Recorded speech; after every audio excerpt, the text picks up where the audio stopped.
ഇതുവരെ കിട്ടിയിട്ടുള്ളതിൽ വെച്ചിട്ട് ഏറ്റവും വലിയൊരു ട്യൂണയെ കിട്ടിയ ദിവസമായിരുന്നു ഇന്ന്. എല്ലാവർക്കും നമസ്കാരം. വൈൽഡ് അറ്റ് ഹാർട്ടിൻ്റെ മറ്റൊരു വീഡിയോയിലേക്ക് എല്ലാവർക്കും സ്വാഗതം. ഒരുപാട് നേരത്തെ ഫൈറ്റിന് ശേഷമാണ് നമുക്ക് ഈ ഒരു മീനിനെ അടുപ്പിക്കാൻ പറ്റിയത്. ഏകദേശം 31 കിലോയോളം തൂക്കമുള്ള ഇത്രയും വലിയൊരു ട്യൂണയെ ആദ്യമായിട്ടാണ് നമുക്ക് കിട്ടുന്നത്. ഈ സ്ഥലം മാൽദീവ്സിലെ റസ്കത്തീം എന്ന് പറയുന്ന ഐലൻഡാണ്. മാൽദീവ്സിൽ തന്നെ one of the best fishing സ്പോട്ടാണ് റസ്കത്തീം ഐലൻഡ്. എന്തായാലും നമ്മൾ ഒരു അരമണിക്കൂറത്തെ ഫൈറ്റിന് ശേഷം ഈ ഫിഷിനെ ബ്രിഡ്ജിൻ്റെ അടുത്തേക്ക് എത്തിച്ചു. ഇവിടെയുള്ള 2 ചേട്ടന്മാർ കൂടിയിട്ടാണ് നമുക്ക് അതിന് ഗഫ് ചെയ്ത് തന്നത്.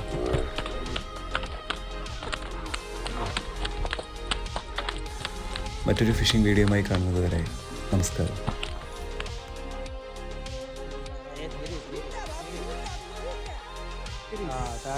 31.